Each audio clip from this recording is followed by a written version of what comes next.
ዛሬ ትራምፕ ተጠርጣሪው ተኩስ የከፈተው የዋይት ሀውስ ዘጋቢዎች እራት ግብዣ ላይ ተኩስ ከተከፈተ ከአንድ ወር በኋላ መሆኑን አስታውሰው ለወደፊት የአሜሪካ ፕሬዚዳንቶች በደህንነት ዙሪያ ጠንካራ እርምጃ መውሰድ እንዳለባቸው የሚያስታውስ መሆኑን ተናግረዋል። ተጠርጣሪው በምን ሁኔታ ላይ ሆኖ ተኩስ ሊከፍት ቻለ? አብረን የምንለው ይኖራል። አብረን እንከታተለው።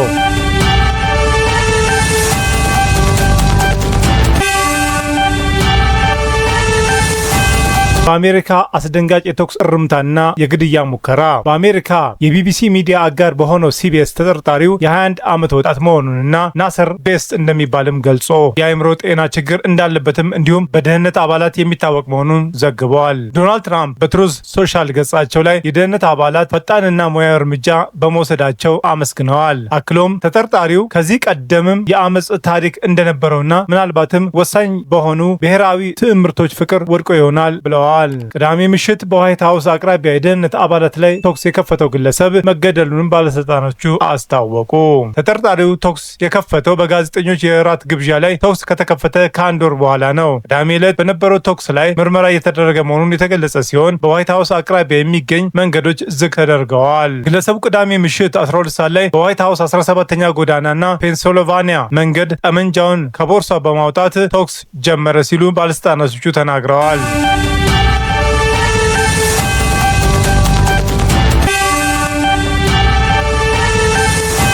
ዜናዎቻችን ሰምታችሁ ላይክ፣ ሰብስክራይብ እና ሼር ያድርጉ። እስከዛሬ ላይክ፣ ሰብስክራይብ ላደረጋችሁ እንዲሁም ለምታደርጉኝ አድማጭ ተመልካቾች ልባዊ ምስጋና ይድረሳችሁ። የእናንተ አቅም ብርታት ሆኑኛልና አመሰግናለሁ። የደህንነት አባላቱ ወዲያውኑ ተኩስ በመክፈት ምላሽ የሰጡ ሲሆን ግለሰቡ ከተመታ በኋላ ወደ ሆስፒታል ቢወሰድም መሞቱ ተረጋግጧል። በተኩስ ልውውጡ መንገደኛ የተጎዳ ሲሆን ስለ ሁኔታው የደህንነት መስሪያ ቤቱ ዝርዝር መረጃ አልሰጠም። በጥቃቱ የተጎዳ የፖሊስ ባልደረባ እንደሌለ ግን አስታውቀዋል። ተጠርጣሪው ግለሰብ ተኩስ በከፈተበት ወቅት ትራምፕ በዋይት ሀውስ የነበሩ ሲሆን የደህንነት መስሪያ ቤቱ ምንም የተጎዳ አባል ወይንም የተስተጓጎለ ስራ የለም ብለዋል። ሲቢኤስ እና ሌሎችም የአሜሪካ መገናኛ ብዙሃን ተጠርጣሪው ናሰር ቤስት እንደሚባልም ዘግበዋል። ግለሰቡ በደህንነት መስሪያ ቤቱ እንዲሁም በፖሊስ አባላት የሚታወቅ መሆኑንም ሲቢኤስ የህግ አስከባሪ አካላት ጠቅሶ ዘግበዋል። እየተደረገ ያለው ምርመራ የሚያውቁ አንድ ግለሰብ ቤስት ባለፈው ዓመት ሐምሌ ወር ላይ ወደ ዋይት ሀውስ ለመግባት ሙከራ አድርጎ እንደነበረ ገልጸው በደህንነት አባላት ቁጥጥር ስር ውሎ ወደ አእምሮ ጤና ሕክምና መስጫ ተቋም ተልኳል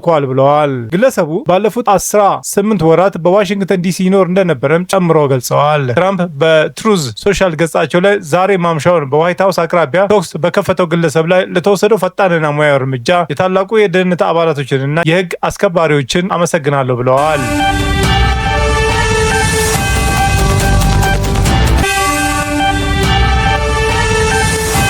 ቻናሌ ስትከታተሉ ስለቆያችሁ ታላቅ አክብሮት አለን። ውድ የቻናሌ ተከታታይ ቤተሰቦች በመላው ዓለምና በአገር ቤት ላላችሁ ሁሉ በየዕለቱ ስኬት እንዲገጥማችሁ እንመኛለን። ዜናዎቻችን ሰምታችሁ ላይክ፣ ሰብስክራይብ እና ሼር ማድረጉ እንዳይዘነጋ፣ እንዲሁም ድጋፋችሁ አይለን። በሌላ መረጃ ተመልሰን እስክንገናኝ በያለንበት ቦታ ሰላምና ጤና ይብዛልን።